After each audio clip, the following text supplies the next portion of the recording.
திருப்பரங்குன்றம் மலை விவகாரம் தொடர்பான வழக்கு சென்னை உயர்நீதிமன்ற மதுரை கிளையில் தொடர்ந்து நடைபெற்று வருகிறது. அரசு தரப்பு வாதங்கள் நிறைவடைந்த நிலையில் தற்போது மனுதாரர் ராம ரவிக்குமார் தொடர்பான வழக்கறிஞர் வாதத்தை முன்வைத்து வருகிறார். அதே நேரத்தில் தர்கா தரப்பு வழக்கறிஞரும் கூட தன்னுடைய வாதத்தை முன்வைக்க தொடங்கியிருக்கிறார். பல்வேறு கேள்விகளையும் நீதிமன்றம் எழுப்பியிருக்கிறது. தொடர்ச்சியாக வாத பிரதிவாதங்கள் தொடர்பாக செய்தியாளர் வெற்றியும் இணைப்பில் இருக்கிறார். வெற்றி, நம்ம தொடர்ந்து பார்த்துக்கிட்டே இருக்கும் பல்வேறு விஷயங்களை நீதிபதிகள் கேள்வி எழுப்பிட்டு வராங்க. அதே நேரத்தில் மனுதாரர் ஒரு கலவரத்தை தூண்டும் வகையில் அமைதியை சீர்குலைக்கும் வகையில் நடந்துவிட்டார் அப்படின்னு ஒரு குற்றச்சாட்டையும் தமிழ்நாடு அரசு முன்வைச்சிருந்தாங்க.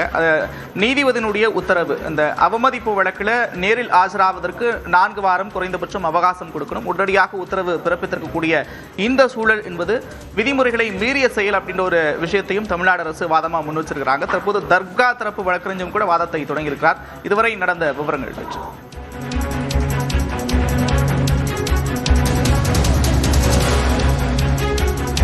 இந்த நீதிமன்ற அவமதிப்பு வழக்கில் அரசு தரப்பு வாதங்களை முழுமையாக நீதிபதிகள் கேட்டிருந்தாங்க. கேட்டதுக்கு பின்னாடி சில முக்கியமான கேள்விகளை எழுப்புனாங்க. சிஐஎஸ்எஃப் வீரர்கள் ஏன் அங்கே போனாங்க, எதன் அடிப்படையில் போனாங்க அப்படின்ற விஷயங்களை கேள்வி எழுப்பியிருந்தாங்க.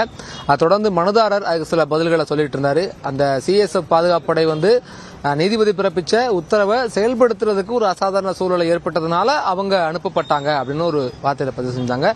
இப்போ அடுத்து நீதிபதி கேட்கக்கூடிய கேள்வி என்னன்னா, நேற்று மாலை நீதிமன்ற அவமதிப்பு வழக்கு ஒரு 5 மணிக்கு விசாரணைக்கு வருது. அப்போ அவமதிப்பு நடவடிக்கை எடுக்க இயலாது அப்படின்னு அரசு தரப்புல அப்பவே சொல்லியிருக்காங்க. நீதிபதி அவமதிப்பு வழக்கா எடுக்கும்போது அவமதிப்பு உத்தரவு வழக்கா எடுக்க முடியாதுன்னு சொல்லி அரசு தரப்பு அப்பவே மறுத்திருக்காங்க, எடுக்கக்கூடாதுன்ற ஒரு கோரிக்கை பதிவு செஞ்சிருக்காங்க. ரொம்ப முக்கியமா 6-5 மணிக்கு தீபம் ஏத்துனீங்களா அப்படின்ற ஒரு கேள்வியை நீதிபதி கேட்டிருக்காரு. அதுக்கு அரசு என்ன பதில் சொல்றாங்க அப்படின்னா, 6 மணிக்குள்ள மலை உச்சியில தீபம் ஏற்றப்படும் நாங்க எங்கேயுமே சொல்லல அப்படிங்கிறாங்க. ஏன்னா இவர் 1ஆம் தேதி தீபம் ஏற்ற சொல்லி வெறுமன உத்தரவு மட்டும் போடுறாரு. மலை உச்சியில இருக்க தீபத்தொன்னு தீபம் ஏத்தணும் போடுறாரு. நேத்து தான் அவமதிப்பு வழக்காக அதை எடுத்து அதுலயே மாலை 5 மணிக்கு விசாரணை நடத்தும் போது அதுல 6 மணிக்கு தீபம் ஏத்தல அப்படின்னா 6:05க்கு அவமதிப்பாக அது எடுக்கப்படும் அப்படின்னு சொல்லி சொன்னாரு. அதுல அப்ப அரசு தரப்பு என்ன சொல்றாங்கன்னா, நாங்க தீபம் ஏற்றுவோம்னே எங்கேயுமே சொல்லல. நிலவிட்டு இருந்த கேள்விகள் என்னன்னா, நீதிமன்ற அவமதிப்பு எடுக்கிறதுக்கு போதிய கால அவகாசம் கொடுக்கல, நீ கோயில் நிர்வாகமோ தர்கா நிர்வாகமோ மேல்முறையீடு செய்வதற்குண்டான கால அவகாசம் வழங்கப்படுறதுக்கு முன்னாடியே அவமதிப்பு எடுத்துட்டாங்க. இதுவே அடிப்படையில் விதிகளுக்கு புறம்பானதுன்னு சொல்லிட்டு இருந்தாங்க இல்லையா. இப்ப என்ன கேட்கிறாங்க அப்படின்னா, தீபம் ஏற்றுவோம் அப்படின்னு நாங்க உத்தரவாதமே எங்கேயுமே கொடுக்கல அப்படின்ற ஒரு வார்த்தையை அரசு தரப்பு பதிவு செய்யறாங்க. இன்னொன்னு, தனி நீதிபதியோடைய உத்தரவை எதிர்த்து அரசு தரப்பே மேல்முறையீடு செய்யறதுக்கு 30 நாட்கள் அவகாசம் இருக்கு. அப்படி இருக்கும்போது ஏன் உடனடியாக நீதிமன்ற அவமதிப்பு நடவடிக்கை தாக்கல் செய்தீர்கள்? நீதிபதி எழுப்பக்கூடிய முக்கியமான கேள்வி இது. தனி நீதிபதி உத்தரவு பிறப்பிக்கிறாரு, அந்த உத்தரவை எதிர்த்து மேல்முறையீடு செய்வதற்கு 30 நாள் அவகாசம் இருக்கும் போதே மனுதாரர் ஏன் உடனடியாக நீதிமன்ற அவமதிப்பு தாக்கல் செஞ்சீங்க அப்படின்னு மனுதாரர் நோக்கி நீதிபதிகள் சில முக்கியமான கேள்விகளை எழுப்பியிருக்காங்க. அதே நிலையில தான் இப்போ அவங்களுடைய வாதம் முடிஞ்ச நிலையில தர்கா தரப்பு வழக்கறிஞர் அவங்களுடைய வாதங்களை துவங்கியிருக்காங்க. அவங்களும் சில முக்கியமான வாதங்களை சொல்லிட்டு இருக்காங்க. என்ன சொல்றாங்கன்னா, கோவில் நிர்வாகத்தை தவிர்த்துட்டு மனுதாரரை தீபம் ஏற்ற சொல்வது ஏற்றுக்கொள்ள இயலாது. அது ஒரு முக்கியமான வாதம். ஏன்னா மேல தீபம் ஏற்றுவதற்கு கோவில் நிர்வாகத்துக்கு தான் முதல்ல நீதிபதி GR சுவாமிநாதன் உத்தரவு போடுறாரு. அதை அவங்க செயலன்னு சொல்லிதான் அவமதிப்பாக எடுத்து அந்த அவமதிப்பினுடைய அடிப்படையில் மனுதாரர் போய் விளக்கேற்றலான்னு சொல்றாரு. இப்ப அதை இவங்க மறுக்கிறாங்க.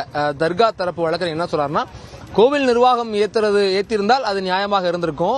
கோவில் நிர்வாகத்தை தவிர்த்துட்டு மனுதாரரை போய் நீங்க தீபம் ஏற்ற சொல்றது ஏற்றுக்கொள்ள முடியாது அப்படிங்கிறாங்க. அப்போ அதுக்கு நீதிபதிகள் என்ன கருத்து சொல்றாங்கன்னா, கோவில் நிர்வாகம் ஏற்றவில்லை எனில் மாற்று வழியை யோசிக்கலாம் என நீதிபதிகளுக்கு அதிகாரம் உள்ளது அப்படிங்கிறாங்க. ஸோ இப்போ இதுவும் ஒரு முக்கியமான கேள்வி. இந்த வழக்கு அடுத்தடுத்து அப்படியே தீவிரத்தை நோக்கி நகருது. அதனுடைய வாதங்களில் பார்க்கும்போது ஏன்னா என்ன கேட்குறாங்க அப்படின்னா, முதல்ல கோவில் நிர்வாகம் ஏத்தலன்னு சொல்லி அவமதிப்பா எடுக்கிறாரு. அதுல அடிப்படையில் தனிநபர் ஏத்த சொல்லி அவரே உத்தரவு போடுறாரு. இப்போ தர்கா தரப்பு என்ன சொன்னாங்கன்னா, கோவில் நிர்வாகம் ஏற்றி இருந்தால் கூட சரியா இருந்திருக்கலாம், பட் தனிநபர் ஏத்த சொன்னது ஏற்றுக்கொள்ள முடியாதுன்னு சொல்லும் போது நீதிபதிகள் என்ன கருத்து சொல்றாங்கன்னா, கோவில் நிர்வாகம் ஏற்றவில்லை எனில் மாற்று வழியை யோசிப்பதற்கு நீதிபதிக்கு அதிகாரம் இருக்கு அப்படின்னு சொல்லி நீதிபதிகள் ஒரு வார்த்தை பதிவு செய்றாங்க. அப்புறம் இன்னொரு முக்கியமான கேள்வி என்ன கேட்கிறாங்கன்னா, நீதிமன்ற அவமதிப்பு நடவடிக்கை வழக்குல தனி நீதிபதி எந்த ஒரு தண்டனையும் வழங்கலங்க வழங்குறாங்க. முதல்ல அரசு தரப்பு சொல்லும்போது ஒரே நாளுக்குள்ள அவமதிப்பும் எடுத்து அன்னைக்கே தண்டனை வழங்க முடியாதுன்னு அரசு தரப்பு சொல்லிட்டு இருந்தாங்க. இப்போ நீதிபதி என்ன வார்த்தையை பதிவு செய்றாங்க அப்படின்னா, நீதிமன்ற அவமதிப்பு வழக்குல தனி நீதிபதி எந்த ஒரு தண்டனையும் வழங்கலங்கிறாங்க. இன்னொன்னு ரொம்ப முக்கியமா, ஆனா நீதிமன்ற உத்தரவை நடைமுறைப்படுத்துவதற்காகத்தான் சில உத்தரவுகளை தனி நீதிபதி பிறப்பிச்சிருக்கார் அப்படின்னு நீதிபதிகள் சொல்றாங்க. இப்போ வாதங்கள் எல்லாம் பிரதானமா முன் வச்சது அவர் அவமதிப்பு தொடர்ந்ததில் இருக்கக்கூடிய விதிமுறைகள், அடிப்படையாக இருக்கக்கூடிய பல்வேறு விதிமுறைகள், நீதிமன்ற மாண்புக்கு அப்பாற்பட்டிருந்தது, நீதிபதியினுடைய அதிகார வரம்புக்கு அப்பாற்பட்டிருந்தது இப்படின்ற வார்த்தைகளை அரசு தரப்பு வழக்கறிஞர் சொல்லிக்கிட்டு இருந்தாங்க. அதற்கு மாற்றாக மனுதாரர் என்ன சொல்லிட்டு இருந்தாருன்னா, நீதிபதியினுடைய உத்தரவை அமல்படுத்துறதுக்காகத்தான் சிஎஸ்எஃப் வந்தாங்க அப்படின்னு சொல்லிட்டு இருந்தாங்க. இப்போ நீதிபதிகள் சொல்லக்கூடிய வார்த்தை என்னவா இருக்கு அப்படின்னா, நீதிமன்ற உத்தரவை நடைமுறைப்படுத்துறதுக்காகத்தான் சில உத்தரவுகளை தனி நீதிபதி பிறப்பிச்சிருக்கார் அப்படின்றாங்க. ஏன்னா இப்போ இவங்க அடிப்படையாக எழுப்பின கேள்வி சிஎஸ்எஃப் வீரர்கள் எதுக்காக வந்தாங்க, அவங்களை அனுப்ப வேண்டிய தேவை ஏன் வந்தது, அவமதிப்பு எடுத்த உடனடியாக ஒரு உத்தரவை பிறப்பிச்சு தனி மனுதாரர் ஏன் மேல போக சொன்னீங்க, விளக்கத்தை சொன்னீங்க, இப்படிங்கிற மாதிரி கேள்விகள்லாம் எழுப்பிக்கிற நிலையில நீதிபதிகள் சொல்லக்கூடிய வார்த்தை என்னன்னா, அவர் பிறப்பிச்ச உத்தரவை நடைமுறைப்படுத்துவதற்கு தேவையா அவரே சில உத்தரவுகளை பிறப்பிச்சிருக்காரு அப்படின்னு ஒரு வார்த்தையை சொல்றாங்க. இப்போ தர்கா தரப்புல மறுபடி ஒரு வார்த்தையை பதிவு செய்றாங்க. என்னன்னா, திருப்பரங்குன்றம் மலையோட உச்சியில தர்கா இருக்கு, ரெண்டு தரப்புக்கும் பதட்டமான ஒரு சூழல் ஏற்படும் அப்படின்னு கடந்த மனுவின் போதே நாங்க வாதிட்டு இருக்கோம் அப்படின்னு சொல்றாங்க. ஆனா தனி நீதிபதி அதை கருத்தில் கொள்ளலை அப்படிங்கிறாங்க. இப்போ இப்போ இந்த மொத்த பிரச்சனையுடைய அடிப்படையே சமூக நல்லிணக்கத்தின் மேல நிறுத்தப்படுது. ஏன்னா அந்த இடத்துல எந்தவித பிரச்சனையும் அதுக்கு வந்துடக்கூடாது அப்படிங்கிறது தான் அரசினுடைய பிரதான குறிக்கோளா இருக்கக்கூடிய பட்சத்தில் இப்போ அவங்க கேட்கக்கூடிய கேள்வி என்னன்னா, மலை உச்சியில ஒரு தர்கா இருக்கு, தர்கா இருக்கும்போது அதுக்கு பக்கத்துல இப்படி ஒரு செயலை திரும்ப செய்யறது இரு தரப்புக்கும் பதட்டமான சூழலை ஏற்படுத்தும் அப்படின்னு தர்கா நிர்வாகம் தரப்புல கடந்த மனு விசாரணையின் போதே நாங்க வாதிட்டோம். அப்பவே தனி நீதிபதி கருத்தில் கொள்ளவில்லை அப்படின்ற ஒரு வார்த்தையை பதிவு செய்றாங்க. அப்புறம் ரொம்ப முக்கியமா அடுத்து இப்போ நீதிபதிகள் ஒரு கேள்வி எழுப்புறாங்க. என்னன்னா, திருப்பரங்குன்றம் மலை உச்சியில ஆண்டுக்கு ஒரு முறை தீபம் ஏற்றுவது எவ்வாறு சமூக பிரச்சனையை உருவாக்கும், பதட்டமான சூழலை உருவாக்கும். இப்போ பிரதானமான இந்த மொத்த பிரச்சனையும் சமூக நல்லிணக்கம் சட்டம் ஒழுங்கை வச்சு தான் விவாதிக்கப்படுது அப்படிங்கிற பட்சத்தில் இப்போ நீதிபதி அடுத்த கட்ட ஒரு முக்கியமான கேள்வியை நோக்கி நகர்றாரு. மலை உச்சியில தர்கா இருக்கு, தர்கா இருக்கக்கூடிய பட்சத்தில் அங்க தீபம் அருகில் இருக்கக்கூடிய அந்த தூண்ல தீபம் ஏத்துனா ரெண்டு தரப்புக்கும் பதட்டமான சூழல் உருவாகும் தர்கா தரப்புல வாதிடுறாங்க. ஆனா நீதிபதி என்ன கேட்கறாங்க அப்படின்னா, மலை உச்சியில போய் வருஷத்துக்கு ஒரே ஒரு முறை சில மணி நேரம் தீபம் ஏற்றுவது எப்படி சமூக பிரச்சனையை உருவாக்கும், எப்படி பதற்றமான சூழ்நிலை உருவாக்கும் நீதிபதிகள் கேள்வி கேட்டிருக்காங்க. ஒவ்வொரு அரசு தரப்பு வாதம் முடிஞ்சிருக்கு, மனுதாரர் தரப்பு வாதம் முடிஞ்சிருக்கு.